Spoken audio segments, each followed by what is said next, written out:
Ja, die Damen, grüß euch. Mei, tut mir leid, aber das Muttertagsangebot mit Kaffee und Kuchen ist leider schon aus. Das waren nur bis 5 Uhr heute. Hör mal bloß mit dem Kuchen auf. Mir poppt schon der Mund zusammen. Ich brauch jetzt was Gescheites. Bring mir ein halbes Bier, bitte. Ein Hels? Bier? Bier? Ja. Bier?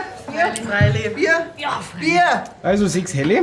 Ah Mensch, was wisst was? Und auf das pickige Rouladenzeug brauch ich jetzt als erstes mal einen Schnaps, ha? Ja, das ist was ja habt gut. ihr? Super. 6 Obstler, ja. 6 Helle und 6 Obstler. Jawohl. Kommt sofort. Leute, ich bin gespannt, wie lange das jetzt bei mir daheim gut geht ohne mich. Geht schon los. Mei. Der Mai fragt, was Milchpulver ist. Der Mai sucht die Windeln. Mein Alten habe ich schon 100-mal gesagt, er soll die Kinder nicht vor Simme ins Bett bringen. Jetzt muss ich ihm echt sagen, wie lange man Spaghetti kocht. Das steht doch auf der Verpackung. Und meiner sucht kein Sportzeug. Und ich habe ihm 1000-mal schon gesagt, dass ihm trocken ist. Was ist mit deinem Mann? Findet sie der zurecht am Daheim? Der Mai am allerwenigsten. Der einzige Grund, warum der nicht anruft, ist der, weil er nicht weiß, wo sein Handy liegt.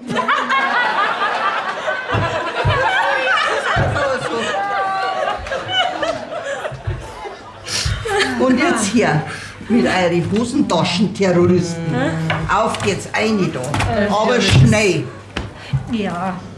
sonst wird das nie was. Eine damit. Ja, recht hast du. Da, ja, die werden einmal ein paar Stunden ohne uns zurechtkommen da. So, dann haben wir schon mal 6 Obstler. Muttertag heute mal anders, ha? Jawohl. Ja, warum nicht? Das meinst du bei der Fahrt am Vatertag auch bloß zum Saufen fahren.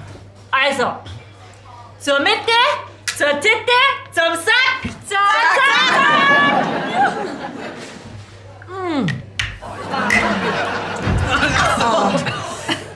Ja, sag einmal, was ist denn jetzt? Ich hab dir doch alles hergekriegt. Fernsteuerung, Brotzeit, Bier.